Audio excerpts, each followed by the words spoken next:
Hello everyone, this is Tanya with some Lady T Timely Tips.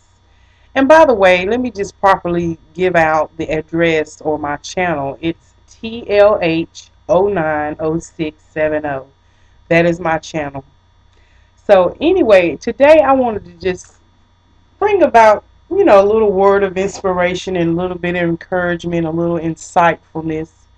As I said, when you start your own channel, you make it be about whatever you want it to be about. And I am an avid book reader. I love reading all kinds of books, novels, self-help, self-enlightening. I just love to read. It's just one of those things that I've always grown up doing.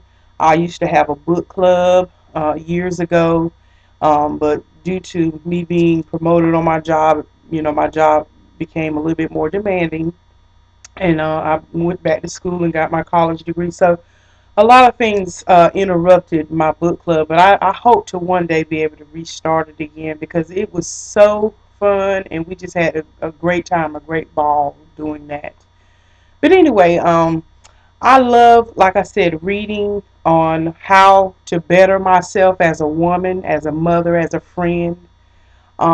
And of course, I try to make it be spiritual, grounded, but I'm not so heavenly bound that I can't be any good to anyone here on earth, including myself.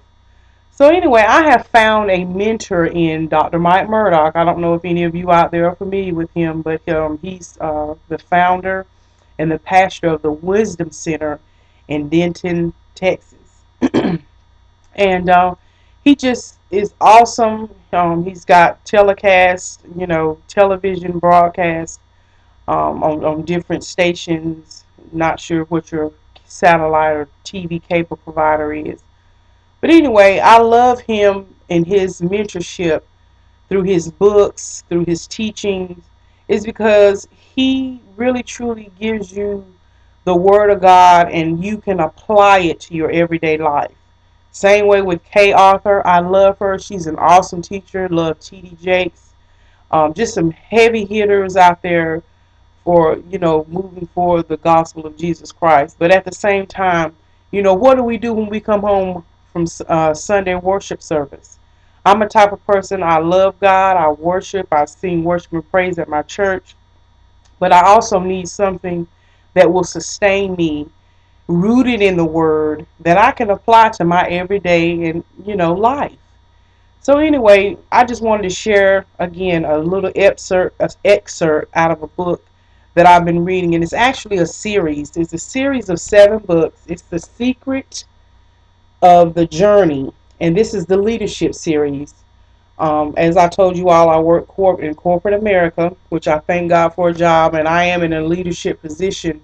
So when you're dealing with or when you're responsible for a group of people and their progress and their well-being and their continued training on the job, you also want to make sure that you're pouring into that person and that you yourself are a mentor to them. You want to be comfortable around them. You want them to be comfortable around you. You want to be approachable. You want to make sure that people can seek you out and won't feel bad to ask you a question or give them some type of a direction. So I still try to sharpen my skills just because I have a somewhat, as people would say, arrived.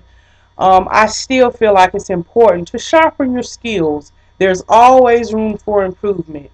I have a wonderful boss. I get great evaluations, but there's always something that we can do in our lives, whether it's at work, at home, in our churches, or any other social groups that we happen to be involved in. We should always strive for excellence.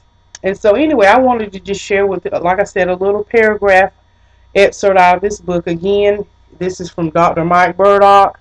It's The Secrets of the Journey. It's his leadership series, and this is book number 1. But anyway, this part of the book is in chapter 6, and it says, take a small step toward order every day. Order is the accurate arrangement of things. Order is placing an item where it belongs.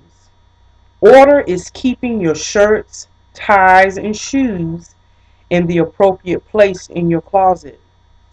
Every tiny act of your life will increase order or disorder around you. The purpose of order is to increase productivity and create comfort. When you walk into a room of order, you want to stay.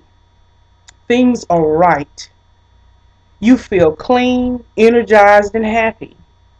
When you walk into a room of clutter and disorder, an unexplainable agitation begins. Perhaps you cannot even name it or understand it. You were created for order, and everything or anything that slows you down emotionally or mentally will become a distraction. When you increase order in your life, you will increase your productivity. Filing cabinets, trays on the desk, and special places for folders make it easier to get your job done on time. Yes, don't I know that? Have you ever shuffled paper after paper in search of a bill? Of course. When you finally located the bill, you were agitated and angry. It affected your entire day. Disorder influences your attitude more than you know. Everything you are doing is affecting order in your life. Think for a moment. You get up from your breakfast table. Either you will leave a plate on the table or you will take it to the sink. The decision you make will either increase the order or disorder around you. Leaving it on the table increases workload and creates disorder. Taking it to the sink immediately brings order. So anyway, again, this is one of my resolutions, as we all do at the beginning of the year, and some of us don't. Why put off tomorrow what you can do today? But every day should be a day of order.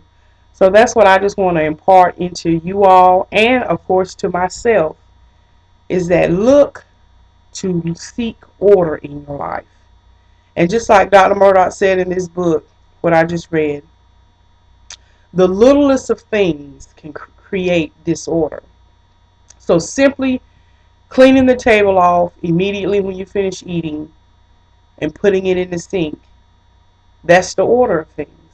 But when you leave it on the table, it's automatically disorder.